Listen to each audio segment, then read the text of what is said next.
Welcome, everybody, and thanks for joining today's conversation. This is why developers lose flow and how to fix it. If you ever work with software engineering teams, you know developers and developer productivity isn't just about writing code.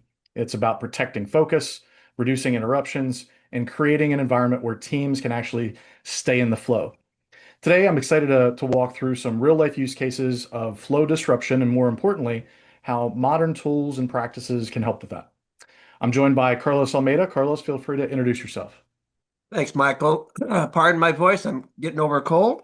I'm VP of Engineering and I have several years working with Atlassian tools as well as other great systems out there at SPK. So looking forward to talking to you today about developer productivity. All right, Carlos. So we're going to jump in. So developers often talk about losing their flow state. And by the way, I did a little bit of software development, and I definitely understand this. There is a flow state where you're solving problems and things are coming out of you. And really what kills that is context switching between tools or projects or jumping between meetings. So from your experience, what are the most common reasons developers lose focus and productivity, and how do some of the typical DevOps tools like Atlassian tools, Jira, Confluence, help reduce those interruptions? Yeah, no, Mike, that's really common. Developers usually lose productivity not because they're slow, but because they're constantly being pulled out of whatever they're working on, their flow, if you will. It's all about context switching and interruptions that add up. If you're bouncing between Slack emails or Slack threads emails or design docs or maybe some Jira tickets, you're basically bumping around, jumping around. It's hard to keep everything flowing, especially when you're in a creative state. So this is how Atlassian can help. What Atlassian does really well is centralize your work. Jira becomes your single source of truth, where you can see all your tasks, priorities, blockers, and all your assignments. SPK will usually build for our customers a nice dashboard to help visualize everything. And then, my team and other customers leverage these dashboards daily for our stand-ups. You can see all your stuff as well as everyone else's. You can see it in Kanban style, sprint views across teams, etc. So that's awesome in terms of not having to jump around. And then if you add Confluence, this is where you can reduce I would like to call the scavenger hunt for your document. You can have your requirements or design docs linked right into your Jira issue. So instead of several tools and several tabs, you get one place to see everything. And this alone can help you keep your development flow rolling and reduce that mental hit of switching contexts every few minutes. Yeah. And I often hear people say, "Oh, Confluence, you can replace Confluence with, Google Docs or Word documents." And it's like, yeah, but you got to find those things. And if you can just click right from your Jira ticket right to Confluence and the things that you need, that saves a lot of time and effort and reduces a lot of the context switching. So I want to twist this a little bit more now. Another productivity killer for developers is constantly having to go to the status meeting and inform different silos of what's going on. So how can tools from Atlassian like Loom and Confluence be used together to enable asynchronous communication, reduce that meeting overload, and give developers more uninterrupted focus time back?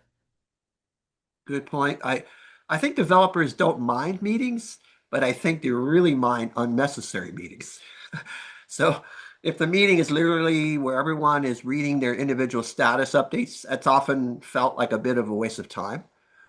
What I've seen work incredibly well is combining Loom with Confluence to shift the teams into an asynchronous mindset.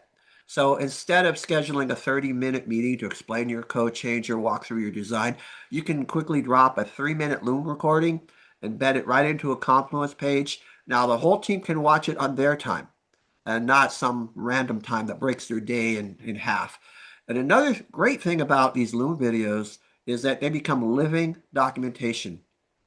They sit right next to the specs or requirements in Confluence, so you don't lose that context later. So the payoff is that teams end up with fewer meetings, more clarity, and developers get to protect those valuable blocks of uninterrupted coding time. Nice. I've used Loom for trying to break up the meeting monotony. And I'm always astonished that like how easily you can convey something in a 3-minute recording that would have taken a 30-minute meeting. So yeah, that's another way to give developers some time back. I want to talk about Rovo now a little bit, Carlos. So, Atlassian, and I say recently, meaning in the last couple of years, announced the release of Rovo, which is their AI-powered agent tool that surfaces relevant information with information across Jira and Confluence and other systems that you allow it to search and connect to. So, can Rovo help developers stay in the zone, if you will, by eliminating the need to hunt down requirements, decisions, or other related work information across multiple tools? Absolutely. I think Rovo is a game changer. I use it myself in just daily life in so many different ways.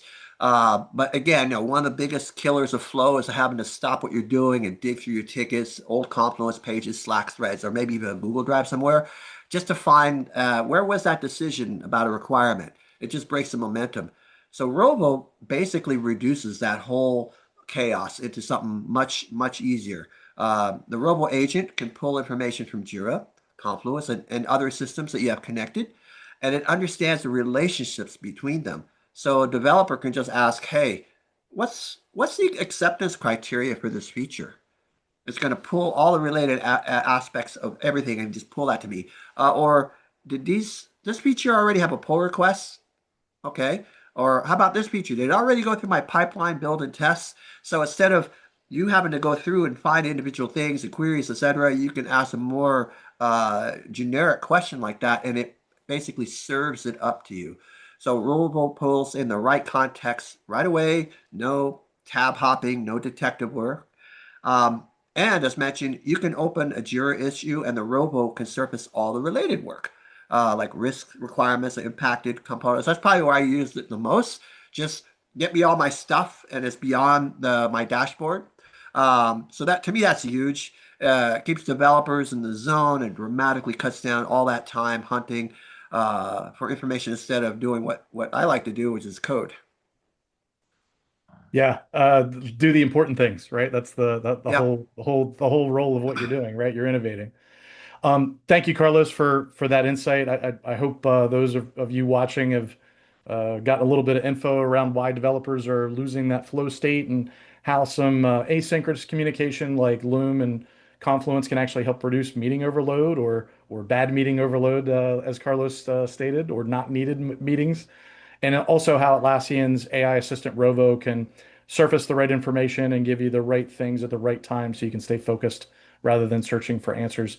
Again, I want to thank Carlos for your time and insight today. Carlos, thank you very much. Appreciate you. My pleasure. Thank you, Michael. So if you're watching this and your software engineering team struggle with context switching, tool overload, or constantly losing momentum, SPK actually can help you streamline that workflow and build a more developer-friendly environment. You can contact our team in the contact link on our website or in the link in the description of this video.